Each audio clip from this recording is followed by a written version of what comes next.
This video is not about the 2025 Disney movie Snow White. I haven't watched it and I don't intend to.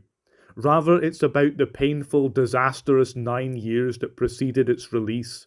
A period during which Disney made practically every misstep it's possible to make.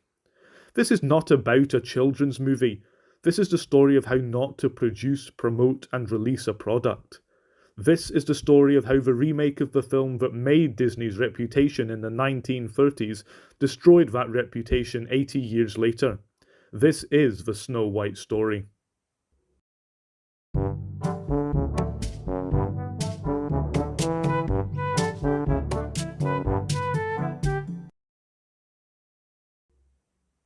The 1937 Snow White propelled Disney to the soaring heights of popularity it enjoys today. A timeless classic, it features the enduring themes of love, courage, charity, friendship, and respect. A story where a handsome young prince saves and then unites with a beautiful yet vulnerable young princess in resisting a jealous evil queen. Any remake of this masterpiece ought to replicate these themes and present them to today's generation of children.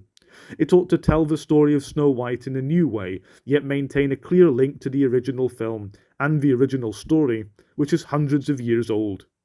Yet the current generation of Disney executives are focused with 21st century gender war politics, and feel the need to make their movies into blatant political messaging, through the standard radical third-wave feminist girl boss storyline they want to inject into everything. The problem here is that the original film depicts practically the opposite of the 21st century girl boss.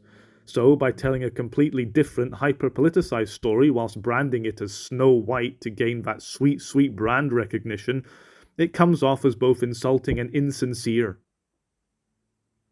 Rather than show respect for the film that made Disney, the men and women behind the remake didn't even try to hide their loathing for the original film. In the now infamous Rachel Zegler interview, the remake's lead actress repeatedly trashes the legacy of the 1937 film, declaring it to be outdated, harmful, and sexist, whilst expressing pride at how the remake completely changes the story.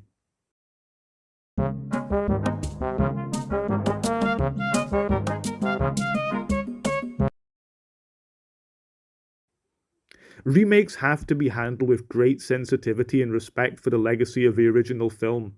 The team behind Snow White decided that the original film was outdated garbage, which went down like a sack of bricks. There has been no shortage of low-quality movies pushing leftist politics over the past decade, yet there's no denying that Snow White has been a true standout, drawing criticism and hatred from practically everyone. Like flies drawn to a jam sandwich in a summer garden, everyone who's been dissatisfied with the direction the entertainment industry has been heading over the past decade has been irresistibly drawn to this film, watching with suppressed or open glee as it stumbled from one PR disaster to the next, inexorably moving towards the cliff from which it must eventually fall. Yet why is that? Like I said, there's been no shortage of girl boss movies or trashy remakes of beloved classics. Why has Snow White drawn the criticism of practically everyone? The answer is in their public relations, or rather, the total lack of control displayed by those whose job it is to promote the film. I'm talking about the actors and actresses, namely Rachel Zegler, who, over the past few years, has managed to single-handedly destroy whatever goodwill this project may ever have had, and demolish her own reputation in the process. Her complete lack of media training, the complete inability for the actress to behave in a respectful or civilized manner, and the complete inability of Disney or their PR department to control her, has been the nail in the coffin for Snow White. Zegler, who should have been the main promoter of the film, spent the past years denigrating the original and insulting both fans and her fellow actors. Panicked Disney executives tried to clean up the mess by forcing her to do an apology tour, where she faked how much she loved the original. But the infamous interview was far from the only example of terrible PR to plague Snow White. Not only did Zegler despise the original film, she seems to despise half of American voters as well. After Trump won a decisive victory in last year's election, Zegler went online to insult and denigrate his supporters. In other words, half the people in the country and half of the movie's potential audience. Adding to this, the two lead actresses seem to despise each other, particularly over politics, which has made any joint promotional events basically impossible.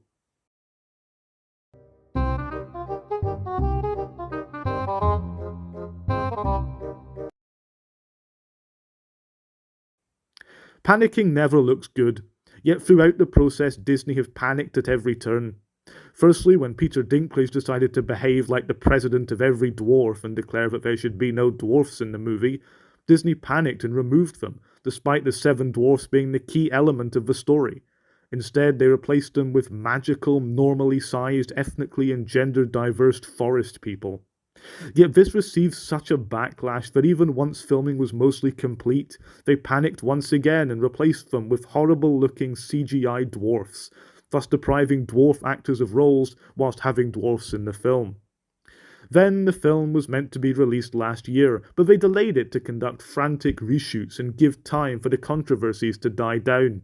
Only it didn't work. Rather than going away, the delay has provided time for the Snow White is a disaster narrative to take hold. Now they've gone and basically cancelled the premiere and ended press involvement. These constant displays of panic meant that the public smelled blood in the water. Disney have behaved as though the movie is a disaster, and people have responded as such.